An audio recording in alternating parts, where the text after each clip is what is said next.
갈라디아서 4장 12절에서 20절까지의 말씀입니다. 형제들아, 내가 너희와 같이 되었은즉 너희도 나와 같이 되기를 구하노라.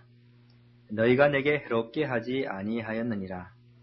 내가 처음에 육체의 약함을 인하여 너희에게 복음을 전한 것을 너희가 아는 바라. 너희를 시험하는 것이 내 육체에 있으되 이것을 너희가 업신여기지도 아니하며 버리지도 아니하고 오직 나를 하나님의 천사와 같이 또는 그리스도 예수와 같이 영접하였도다. 너희의 복이 지금 어디 있느냐? 내가 너희에게 증거하노니 너희가 할 수만 있었다면 너희의 눈이라도 빼어 나를 주었으리라. 그런즉 내가 너희에게 참된 말을 함으로 원수가 되었느냐? 저희가 너희를 대하여 열심 내는 것이 좋은 뜻이 아니요 오직 너희를 이간붙여 너희로 저희를 대하여 열심 내게 하려 함이라. 좋은 일에 대하여 열심으로 사모함을 받으면 내가 너희를 대하였을 때뿐 아니라 언제든지 좋으니라. 나의 자녀들아, 너희 속에 그리스도의 형상이 이루기까지 다시 너희를 위하여 해산하는 수고를 하노니 내가 이제라도 너희와 함께 있어 내 음성을 변하려 함은 너희를 대하여 의심이 있음이라. 아멘. 오늘은 제가 갈라디아서 이 4장 12절에서 20절을 다루어 보려고 합니다.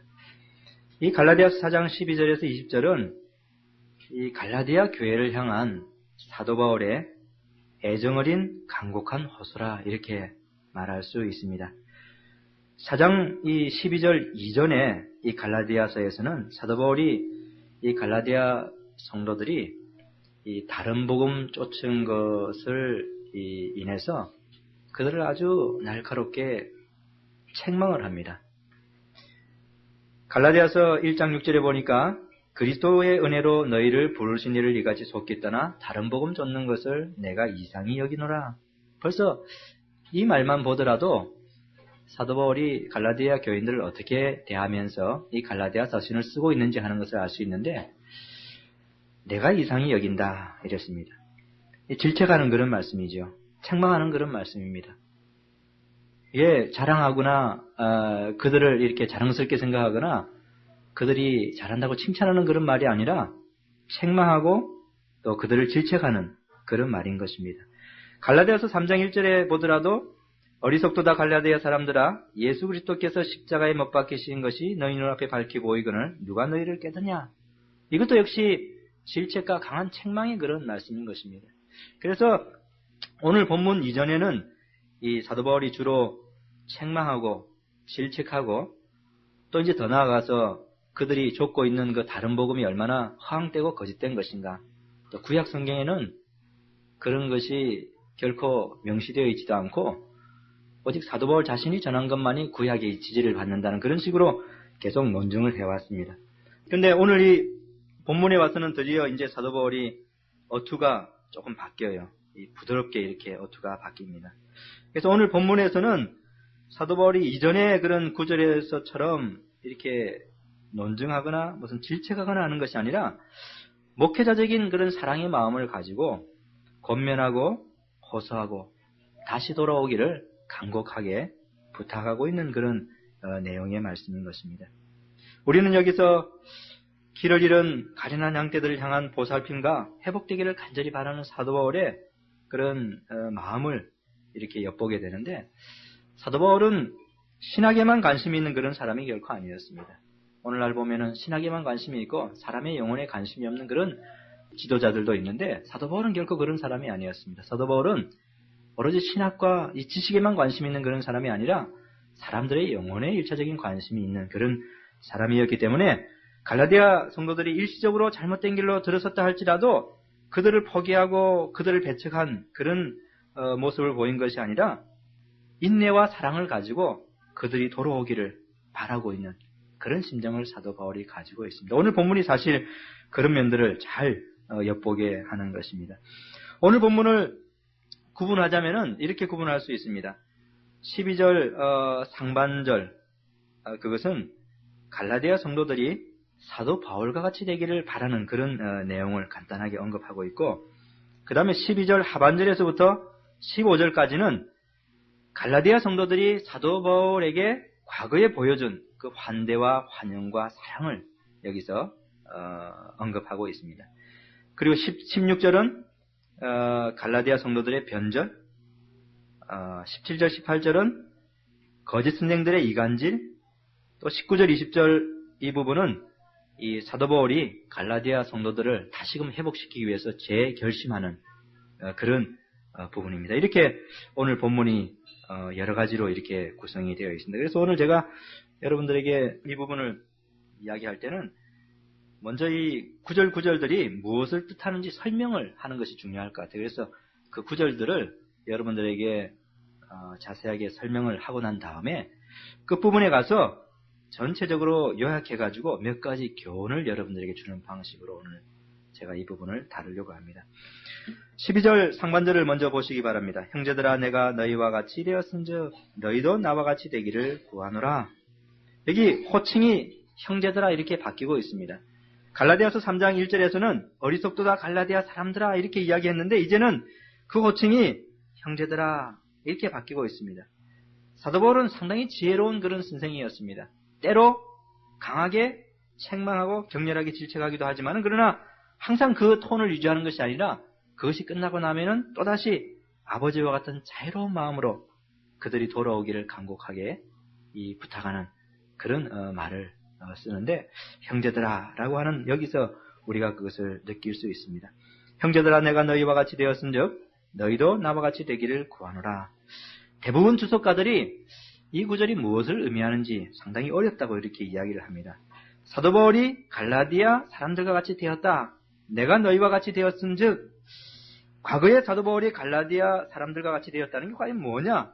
주석가들이 의견이 분분하고 명료하게 이렇게 여기에 대해서 결론을 잘 내리지 못합니다. 그러나 우리가 갈라디아서 전체적인 부분들을 잘 살펴보면은 어느 정도 이것이 무엇을 의미하는지 그 뜻은 알 수 있습니다.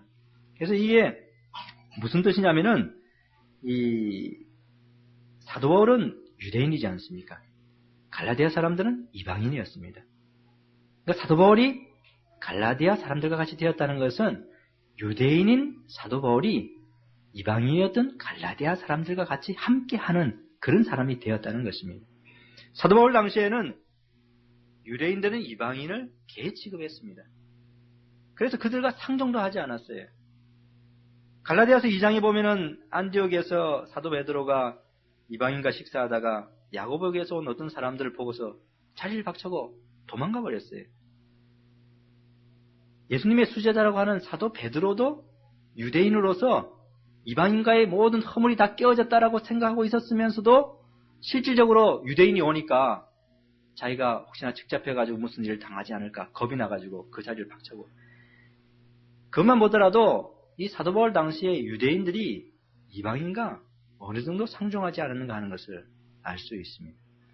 예수님께서 사마리아의 수가성 여인에게 물을 좀 달라 이랬어요. 이 사마리아 사람들은 이 유대인으로서 이방인들과 혼합족이기 때문에 유대인들이 이 사마리아 사람들에 대해서도 이방인들과 똑같이 취급했습니다.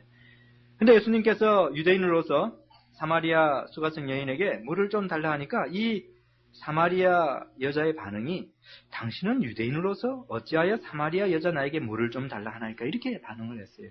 그러니까 굉장히 의외였던 그런 요구를 예수님께서 자기에게 지금 하고 있다 이런 반응인 것입니다. 이처럼 예수님 당시에 또 사도 바울 당시에 이 유대인들은 이방인들과 결코 함께하지 않았습니다. 그러니까 바울이 여기서 내가 너희와 같이 되었은즉 이 말은 사도 바울이 유대인으로서 유대주의와 율법주의에서 벗어나가지고 이방인이었던 갈라디아인들과 같이 되고 그들에게 복음을 전하고 그들과 함께 하였다는 그런 의미인 것입니다. 여러분들 이게 그 당시에는 얼마나 어려운 일인지 아십니까? 이게 얼마나 어려운 일인지 몰라요. 오늘날에는 우리가 이 당시 2000년 전의 상황까지 거슬러 올라가서 충분히 생각하지 않기 때문에 어느 정도 어려운지 잘 상상이 안 될 것입니다. 그러나 유대인으로서 이방인과 같이 식사하고 같이 교제하고 이렇게 하려고 그러면은 모든 것을 다 희생하고 모든 것을 다 버려야지 이것이 가능한 것입니다. 왜냐하면은 이렇게 하다가 나중에 유대 사회로부터 출교를 당할 그런 위험도 다분히 놓여 있었기 때문에 그렇습니다. 유대 가족으로부터도 출교당하고 유대 사회로부터도 출교당하고 그러니까 그런 출교당할 그런 것도 각오해야지 이방인들과 같이 함께 할 수 있었던 것입니다. 그래서 사도 바울이 지금 여기서 말하고자 하는 바는 바로 그것입니다. 이 갈라디아 이방인들에게 복음을 전하기 위해서 자기는 다 모든 것을 포기하고 버리고 그들에게 가서 그들과 함께 하였다는 것입니다. 형제들아 내가 너희와 같이 되었은즉 바로 그것을 의미하고 있는 것입니다. 그러니까 사도 바울은 내가 과거에 모든 것을 희생하고 너희들이 가서 복음을 전해서 너희들과 같이 되었는데 그 다음에 뭐라고 했습니까? 너희도 나와 같이 되기를 구하노라. 이제 너희도 나의 위치로 와야 되지 않겠느냐? 그러니까 지금 이 사도 바울과 갈라디아 성도 간의 관계가 어떻습니까? 지금 이 갈라디아 성도들은 사도 바울을 떠나서 다른 거짓 선생들을 쫓고 있어요. 그러니까 사도 바울이 하는 말이 이제는 너희들이 나의 위치로 와야 된다는 것입니다. 사도 바울이 어떤 위치에 있었습니까? 사도 바울이 있은 위치는 그리스도 안에서의 해방과 자유를 누리고 있는 그런 위치였습니다. 거짓 스님들은 율법에 매인바되고 흑암에 있는 그런 종의 상태에 있는 그런 사람들이었어요. 그러니까 글로 가면은 얽매이게 되고 종의 노예가 되고 종에 매이게 되는 것입니다. 그러니까 바울이 거기로 가지 말고 나에게 와서 너희들도 그리스도 안에서 해방과 자유를 맛보기를 원한다. 너희도 나와 같이 되기를 원하노라. 바로 그게 12절의 내용인 것입니다. 형제들아 내가 너희와 같이 되었은즉 너희도 나와 같이 되기를 구하노라. 이 12절 상반절의 이 내용이 우리들에게 참 큰 교훈을 주는 것 같습니다. 어떤 교훈을 줍니까? 그것은 여러분도 복음을 전하기 위해서는 복음 전도를 받는 사람들의 위치로 내려갈 수 있어야 된다는 것입니다. 내려간다는 것은 여러분들에게 있는 모든 것을 희생하고 그 특권들을 또 감수할 수 있는 그런 마음을 가져야 된다는 것입니다. 예수님께서 이 땅에 있는 죄인들에게 복음을 전하고 구원을 주시기 위해 가지고 하늘 영광의 모든 보좌를 버리고 이 땅에 내려오셨습니다. 예수님의 그런 마음 자세를 복음 전하고자 하는 사람들은 다 가지고 있어야 되는 것입니다. 사도 바울은 유대 사회에서 출교당할 그런 위험과 그런 것들도 다 마다하고 이 이방인이었던 갈라디아 사람들에게 다가가지 않았습니까? 여러분들도 복음 전하기 위해서는 그와 같은 것이 필요한 것입니다. 그리고 여러분들이 복음 전하기 위해서는 항상 여러분들 마음속에 저 불신자들이 나와 같은 상태에 있다면 얼마나 좋을까? 그런 간절한 마음을 가져야 돼요. 너희도 나와 같이 되기를 구하노라. 여러분들은 그리스도 안에서 자유를 누리고 있지 않습니까? 해방을 맛보고 있지 않습니까? 구원을 얻었지 않습니까? 그 영광스러운 자유스러움을 여러분들이 누리고 있지 않습니까? 그러니까 여러분들이 복음 전하러 갈 때는 그런 사람들의 처지를 생각하고 여러분의 모든 특권이나 여러분들의 있는 것들을 희생하고 그들이 여러분과 같이 되기를 간절히 바라는 마음에서 그렇게 가야 되는 것입니다. 오늘 12절 상반절은 우리들에게 그런 교훈을 주고 있는 아주 중요한 구절인 것입니다. 이제 12절 하반절에서 15절까지를 두 번째로 살펴보려고 하는데 이 12절 하반절에서 15절까지는 갈라디아 성도들이 과거에 사도 바울에게 보여준 환대와 환영과 사랑과 존경을 이렇게 말하고 있습니다. 이 부분을 여러분들이 자세히 읽어보면은 과거에 갈라디아 이 성도들이 얼마나 사도 바울을 사랑했는지 하는 것을 금방 알 수 있어요. 그들은 사도 바울을 환영하였고 존경하였고 사랑하였습니다. 보통 사랑한 게 아니에요. 이 부분 보면은 이 부분을 자세히 묵상해 보면은 갈라디아 교인들이 처음에 사도 바울의 복음을 듣고 그 복음으로 인해서 구원을 얻은 것을 기뻐했을 뿐만 아니라 그 복음을 전해준 사도 바울을 정말 생명과도 같이 여겼던 그런 사실을 우리가 알 수 있습니다. 그래서 어떻게 그들이 사도 바울을 사랑하고 환대하고 환영하였는가 하는 것이 12절 하반절부터 15절까지인데 그것을 한 세 가지로 나누어서 우리가 살펴볼 수 있습니다. 처음에 12절 하반절은 그들이 바울을 사랑했던 것을 이제 이 부정적인 어법으로 이야기를 하고 있어요. 이렇게 이야기합니다. 너희가 내게 해롭게 하지 아니하였느니라. 너희가 내게 해롭게 하지 아니하였느니라. 이 말이 무슨 뜻입니까? 이 말을 여러분들이 정확하게 알려고 하면 사도행전으로 가봐야 돼요. 사도행전에 가보시면은 사도 바울이 복음 전하러 가는 곳곳마다 핍박을 많이 받았습니다. 고난을 많이 당했어요. 해를 많이 끼쳤습니다. 그런데 놀랍게도 갈라디아 이 사람들에게 갔을 때는 이 사람들이 사도 바울에게 해롭게 하지 않았다는 것입니다. 그러니까 사도 바울을 환대하고 환영하였다는 것에 대한 이 부정적인 어법으로 이렇게 이야기를 하고 있는 것입니다. 여기서 이 해롭게 하지 아니하였다, 이 헬라어 동사는 이 해롭게 하다는 것은 이 잘못하다, 불의를 행하다, 해치다 이런 뜻이거든요. 그러니까 갈라디아 사람들이 과거에 사도 바울이 복음 전하러 그들에게 왔을 때에 불의를 행하지 않았다는 것입니다. 사도 바울을 해치지 않았다는 것입니다. 여러분 사도행전에 보면은 사도 바울이 복음을 전하러 왔을 때 사도 바울을 해치려고 했던 많은 사람들을 여러분들이 사도행전에 보게 됩니다. 특별히 사도행전 14장 19절에 보면은 유대인들이 안디옥과 이고니온에서 와서 무리를 초인하여 돌로 바울을 쳐서 죽은 줄로 알고 성 밖으로 끌어내치니라. 이렇게 복음을 전하는 사도 바울을 돌을 쳐가지고 죽이려고까지 한 이런 사람들이 허다했습니다. 그런데 갈라디아 교인들은 이러지 않았다는 것입니다. 그러니까 갈라디아 성도들은 바울이 복음 전하러 왔을 때 얼마나 사도 바울의 그 복음을 달게 받고 바울을 환대하고 사랑하였는가 하는 것을 여기서 첫 번째로 보여줍니다. 그리고 두 번째로 이 갈라디아 성도들이 사도 바울을 환대한 그 내용이 13절 14절에 나오고 있는데 이렇습니다. 내가 처음에 육체의 약함을 인하여 너희에게 복음 전한 것을 너희가 아는 바라. 너희를 시험하는 것이 내 육체에 있으되 이것을 너희가 업신여기지도 아니하며 버리지도 아니하고 오직 나를 하나님의 천사와 같이 또는 그리스도 예수와 같이 영접하였도다.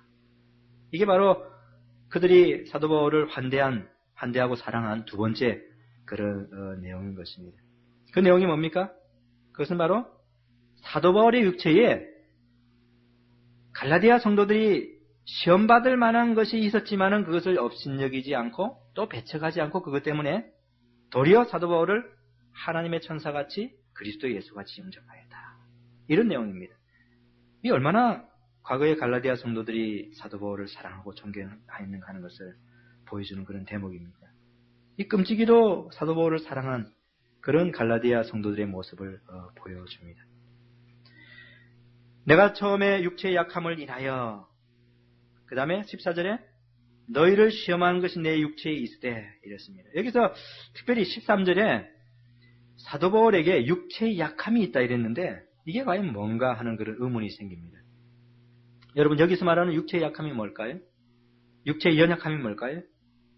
이제 14절 보니까 사도 바울의 그런 육체의 약함이 이 사람들에게는 시험거리가 될 수 있다 이런 이 묘사가 되어 있어요. 너희를 시험하는 것이 내 육체에 있으되.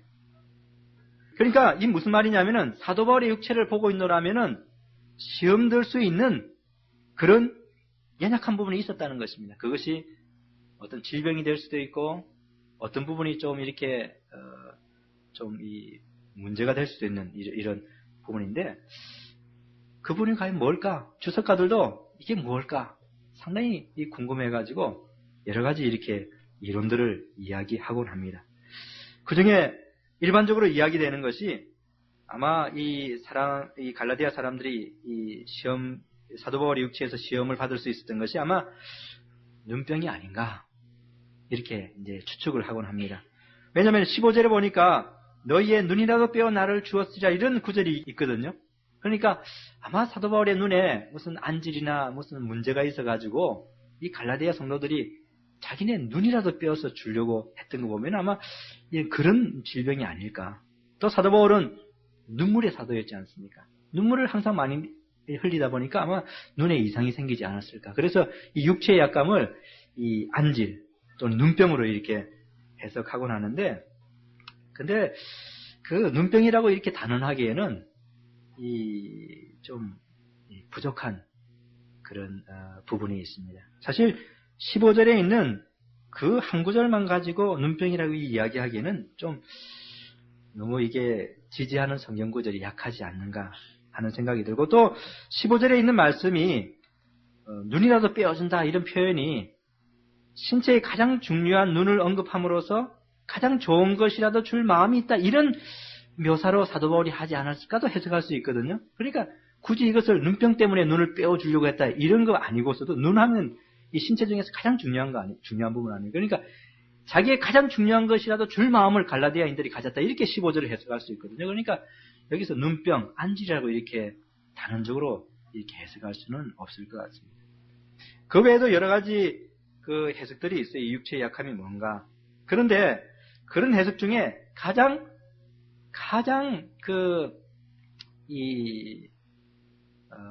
맞지 않는 해석이라 그러나요? 정말 고려해볼 가치도 없는 그런 해석 중에 하나가 뭐냐니까 이 육체의 약함이 사도 바울이 가지고 있던 간질병이었다. 이렇게 해석하는 사람도 있어요. 간질병이었다. 그 근거절이 뭔가 보니까 고린도후서 12장 7절에 내 육체에 가시고 사단의 사자를 주셨으니 이런 말씀이 있는데 그러니까 사단의 사자라고 그랬으니까 이게 간질병이 아닌가 이렇게 이제 해석을 하는 사람이 있는데 이것은 사실 고려해볼 가치도 없는 그런 해석인 것 같습니다. 왜냐하면 사도 바울이 가는 곳마다 강단에서 이 간질로 인한 발작을 한다면 누가 그 복음을 듣겠습니까? 그러니까 여기서 나오는 그런 육체의 약함은 그런 간질병으로 이렇게 해석할 수 있는 그런 것이 아니고 안질 또는 어떤 다른 부분의 어떤 육체의 질병 그런데 그것이 외관적으로 보이는 것 보이기 때문에 그것이 시험거리 아닙니까? 시험을 받을 수 있는 그런 부분 아닙니까? 왜냐하니까 이 유대인들에게 있어가지고 육체적인 어떤 부분의 문제라고 하는 것은 항상 하나님의 심판과 연관을 많이 시켰어요. 문둥병 그러면은 하나님께 저주받은 사람이다. 이런 것처럼 어디 문제가 생겼으면은 야, 저 사람 하나님께 무슨 큰 죄를 지었나 보다. 이방인들 같은 경우도 그 육체에 무슨 문제가 있으면은 야, 저 사람은 신의 재앙을 받았구나. 이렇게 생각하기 때문에 늘 시험거리가 되는 것입니다. 그래서 이 육체의 약함이 뭔가 결론적으로 말씀드리자면은 우리가 정확하게 이것은 모릅니다. 이것이 뭔지. 그저 우리는 이 사도 바울의 육체에 뭔가 질병이나 문제가 있었는데 그것이 이 갈라디아 교인들이나 다른 사람들에게 시험거리가 될 수 있는 그 정도의 문제가 있었다. 그 정도만 생각하시면 될 것 같습니다. 그런데 우리가 정확하게 이 육체의 약함이 어떤 질병인지 하는 것은 알지 못하지만 그러나 한 가지 이것과 관련해가지고 우리가 확실하게 알 수 있는 확신 있게 알 수 있는 말할 수 있는 한 가지가 있는데 그것이 뭐냐면은 이 사도 바울의 육체의 약함이 어디서부터 기인한 것일까 하는 것입니다. 그것은 우리가 분명하게 어느 정도 확신할 수 있는데 그것은 바로 사도 바울이 오랜 기간 박해와 핍박과 고난을 견디면서 생겨난 것이 아닐까 여겨집니다. 고린도후서 11장에 보니까 사도 바울이 당한 고난의 목록이 나오는데 내가 수고를 넘치도록 하고 옥에 갇히기도 하고 더 많이 하고 매도 수없이 맞고 여러 번 죽을 뻔하였으니 유대인들에게 40에 하나 감한 매를 5번 맞았으며 3번 태장으로 맞고 1번 돌로 맞고 3번 파선하는데 일주야를 기품에서 지냈으며 여러 번 여행에 강의 위험과 강도의 위험과 동족의 위험과 이방인의 위험과 신의 위험과 광야의 위험과 바다의 위험과 거짓 형제들 중에 위험을 당하고 또 수고하며 애쓰고 여러 번 자지 못하고 줄이며 목마르고 여러 번 굶고 춥고 벌벗습니다. 제가 왜 이렇게 여러분들에게 긴 문장 그 구절을 다 읽어드렸는지 아세요? 바울이 일생 살면서 이런 고난과 어려움을 당했어요. 그러니까 연약한 육체가 과연 이런 고난을 어떻게 견뎌낼 수 있었겠습니까? 육체에 문제가 생겼어도 여러 군데에 문제가 생겼겠지요. 그러니까 사도 바울의 육체의 약함이라고 하는 것은 바로 이런 핍박의 결과로 고난의 결과로 생긴 것으로 우리가 한 가지 확실하게 알 수 있는 것입니다. 그런데 갈라디아 성도들은 사도 바울에게 이렇게 육체의 시험거리가 있었음에도 불구하고 어떻게 했습니까? 사도 바울을 업신여기거나 쫓아내지 않았어요. 바울을 환대하고 사랑하고 존경하고 더 나아가서 하나님의 천사와 같이 여겼고 그리스도 예수 자신과 같이 그렇게 사도 바울을 영접했습니다. 그러니까 이 구절을 통해서 우리는 과거에 갈라디아 성도들이 다른 복음으로 인해서 마음이 변하기 전에 얼마나 사도 바울을 극진하게 사랑하였고 그를 좋아했는가 하는 것을 우리가 알 수 있습니다. 이게 두 번째 내용이고 세 번째 이제 마지막으로 환대하는 부분이 이제 15절에 나오는데 너희의 복이 지금 어디 있느냐? 내가 너희에게 증거하노니 너희가 할 수 있었다면 너희의 눈이라도 빼어 나를 주었으리라. 여기서 동일합니다. 눈이라도 빼어줄 정도의 마음을 갈라디아 교인이 가졌으니 이건 대단한 사랑의 마음이 아닌가 생각이 됩니다. 이렇게 12절 하반절부터 15절까지는 그들이 과거에 사도 바울을 얼마나 사랑하였고 환대하였고 존경하였는가 하는 것을 이렇게 보여주고 있는데, 처음 사도 바울이 복음을 전하러 갔을 때 사도 바울을 해하지 않았습니다. 뿐만 아니라 사도 바울의 육체에 업신여길 만한 시험거리가 있었음에도 불구하고 도리어 하나님의 천사와 같이 그리스도와 같이 영접했습니다. 뿐만 아니라 그들의 신체에 가장 중요한 눈이라도 떼어줄 수 있을 정도로 그렇게 사도 바울을 극진히 사랑하고 사도 바울에 대해서 자기들에게 생명의 복음을 전해준 것에 대해서 너무나 깊은 감사의 마음을 가지고 있었던 것이 이 갈라디아 성도들의 그런 과거의 마음이었습니다. 그것을 우리가 이 12절 하반절부터 15절에서 알 수 있습니다. 그런데 여러분들이 16절에 가보면은 그러한 사랑과 존경의 관계가 어떻게 되는지 보게 되는데, 한번 보세요. 그런즉 내가 너희에게 참된 말을 함으로 원수가 되었느냐. 더 이상 믿겨지지 않아요. 어떻게 이렇게 바울을 길게 극진히 사랑한 사람들이 갑자기 바울을 향해서 원수된 마음을 가질 수 있는지 도무지 믿기지 않습니다. 여러분, 이걸 믿을 수 있어요? 저는 이 구절을 생각하면서 어떻게 사람이 이렇게 마음이 극에서 또 다른 극으로 바뀔 수 있는가? 도무지 믿기지가 않았지만, 그러나 본문에 보면 그것이 사실이었어요. 과거에 그렇게 사랑하고 존경했는데 이제는 사도 바울을 향해서 미워하고 대적하는 마음을 가지고 있습니다. 그러니까 이 소식을 들었을 때 사도 바울이 얼마나 가슴이 찢어질 듯 이렇게 아팠겠습니까? 얼마나 사도 바울이 눈물을 많이 흘렸겠습니까? 이런 소식을 들었을 때. 사도 바울을 예수님과 같이 천사와 같이 영접한 그들이었는데, 눈이라도 빼어줄 듯한 그런 성도들이었는데 지금은 어떻게 됐습니까? 사도 바울을 향해서 원수처럼 대하니 사도 바울이 얼마나 가슴이 아프고 마음이 안타까웠겠습니까? 사실 사도 바울이 이 갈라디아 교인들에게 베푼 호의와 선이라고 하는 것은 이루 말할 수 없어요. 사도 바울은 생명을까지 다 바쳐가면서 이들에게 복음을 전했습니다.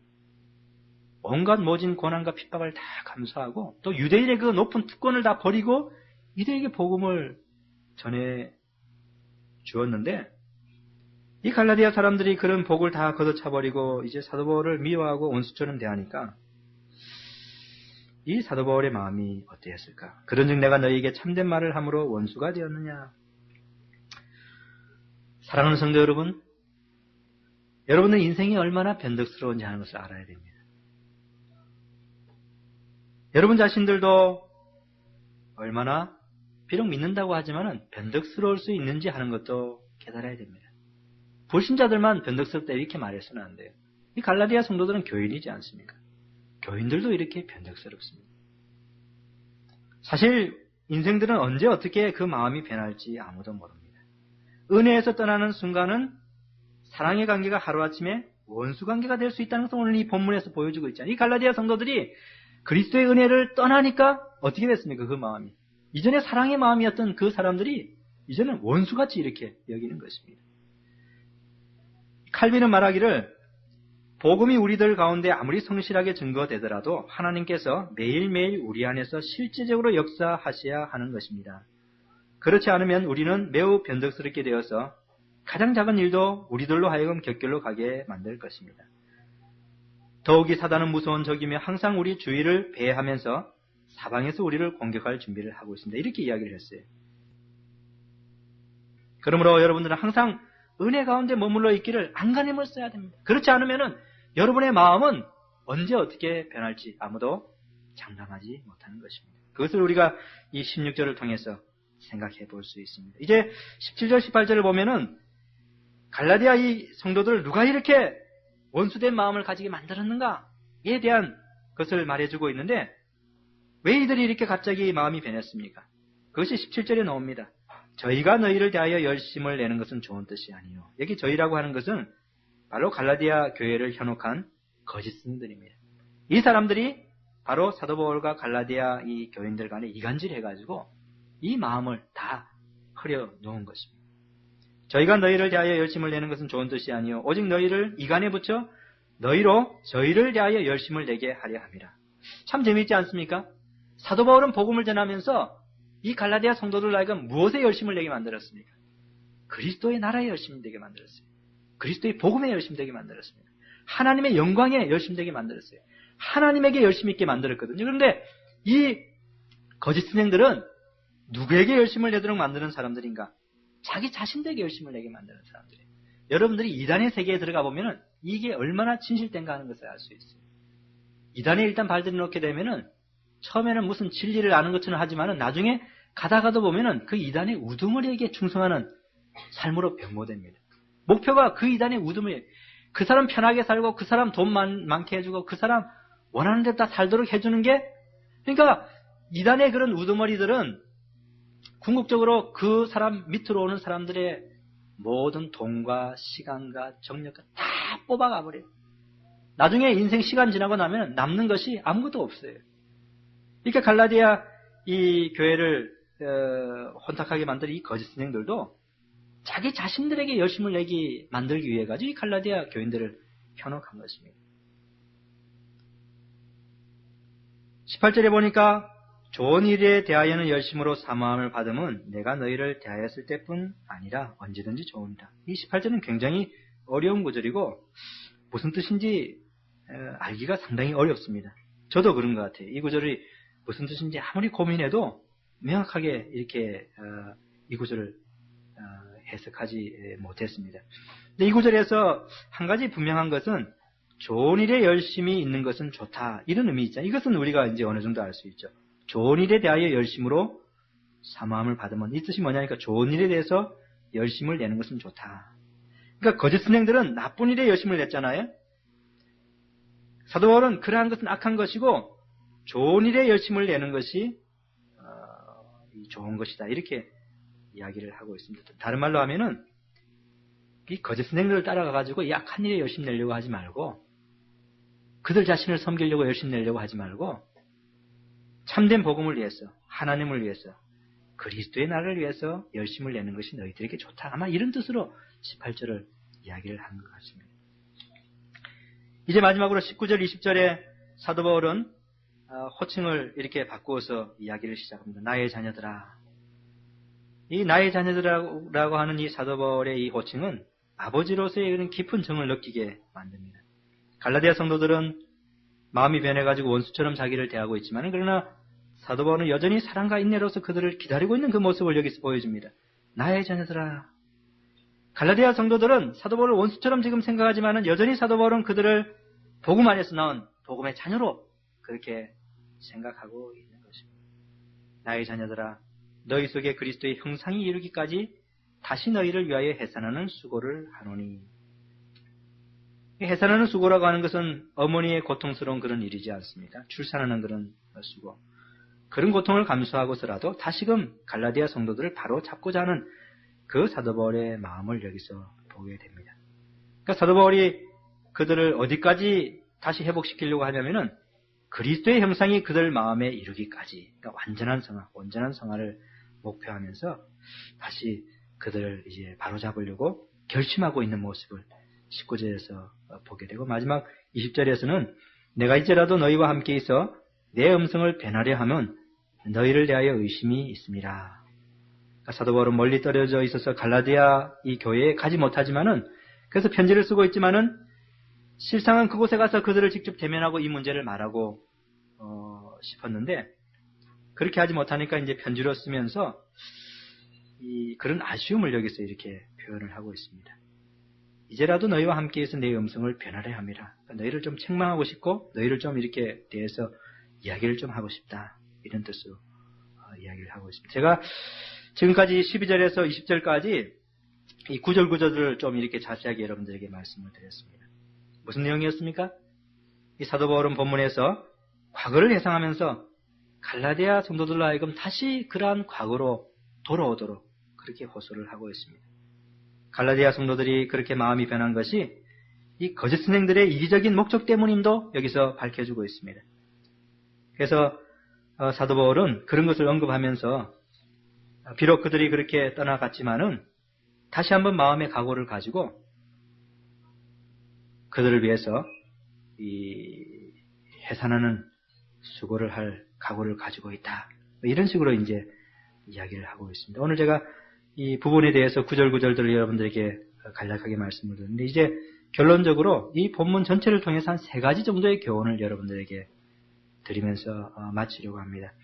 한 3가지 정도는 여러분들이 이 본문에서 반드시 기억하고 여러분의 삶에 적용해야 될 것입니다. 첫 번째로는 우리가 본문에서 얻게 되는 교훈이 복음을 받은 우리라 할지라도 변절될 가능성이 있다는 사실입니다. 제가 조금 전에 말씀을 드렸지만 다시 한번 요약해서 여러분들에게 말씀을 드리는데 복음을 받은 여러분들이라 할지라도 변절될 가능성이 항상 있다. 우리가 연약한 존재들이에요. 우리들은 하나님과 같이 항상 불변하는 그런 존재가 아닙니다. 우리들은 하나님과 같이 절대로 변하지 않는 그런 존재가 아니에요. 우리들이 은혜로 구원받고 은혜로 신앙생활을 해나가지만은 그러나 은혜가 없는 순간에 우리는 다시금 죄악으로 언제든지 빠져들 수 있는 존재임을 깊이 깨달아야 되는 것입니다. 갈라디아 성도들 보세요. 과거에 그렇게 은혜를 누리고 사도 바울을 깊이 사랑했는데 한순간에 원수된 마음을 갖지 않았습니까? 여러분들도 장담해서는 안 돼요. 은혜 가운데 항상 아둥바둥하면서 머물러 있지 않으면은 언제 여러분들의 마음이 돌같이 굳어지고 언제 여러분들의 마음이 완악해지고 언제 여러분들의 마음이 변절되어 가지고 은혜도 더 이상 느끼지 못하고 그리스도의 사랑도 느끼지 못하고 하나님도 느끼지 못하고 마치 이방인과 같이 그런 삶을 살아갈 수 있다는 사실을 알아야 되는 것입니다. 여러분들이 말씀과 기도에 전념하고 항상 은혜 가운데 머물러 있기를 노력하지 않는다면 언제 여러분들이 변절되고 병들게 될지 아무도 모른다는 사실을 알아야 됩니다. 첫 번째로 이 본문에서 우리가 그 교훈을 분명히 받도록 합시다. 복음을 받는 우리라 할지라도 변절되고 마음이 변화될 가능성이 있다. 그래서 항상 조심해야 되겠다는 것입니다. 두 번째로는 이 본문에서 우리가 어떤 교훈을 얻냐면은 우리들이 어떤 교리를 가지고 있느냐 하는 것이 우리들의 마음에 영향을 준다는 것입니다. 상당히 중요한 교훈 같아요. 여러분들이 어떤 성경의 교리와 진리를 가지고 있느냐 하는 것이 여러분들의 마음을 어떻게 변화시키는가 결정한다는 것입니다.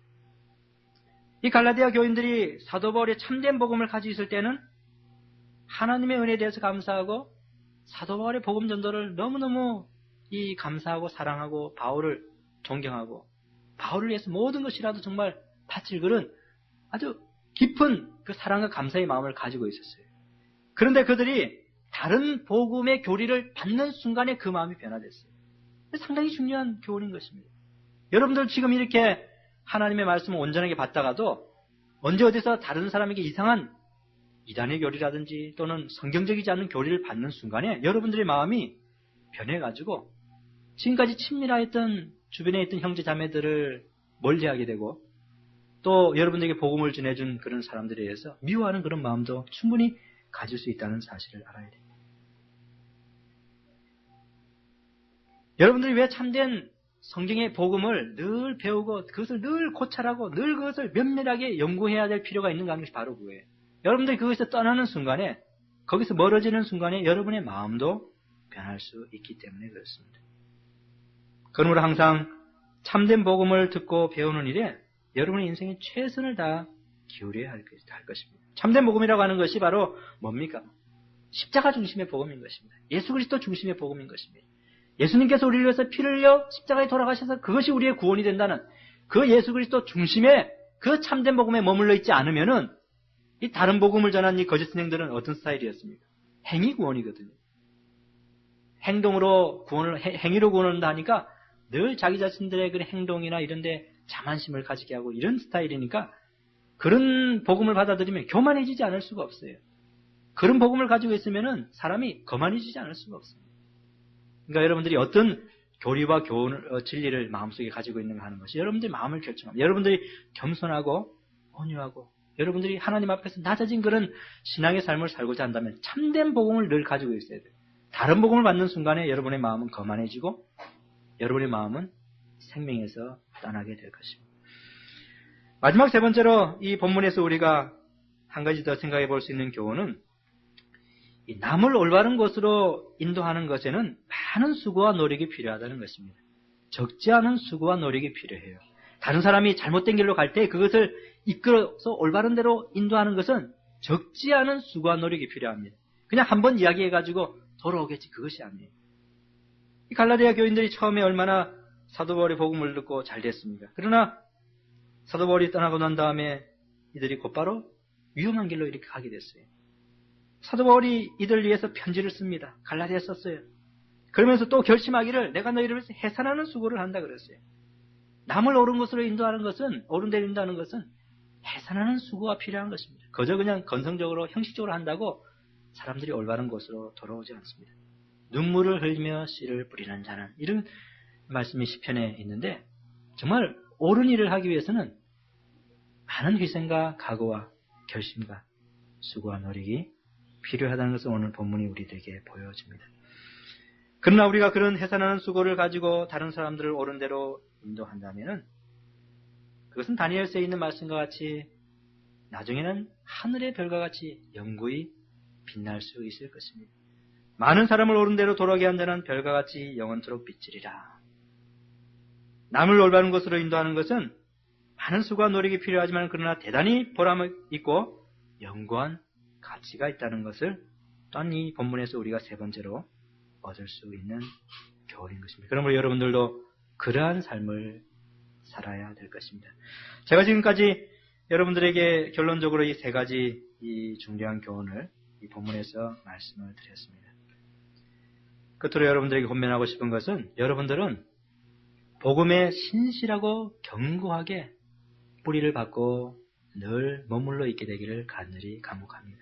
이 갈라디아 교인들과 같이 이 바닷물결처럼 이리 갔다 저리 갔다 하는 그런 신앙인들이 되지 마십시오.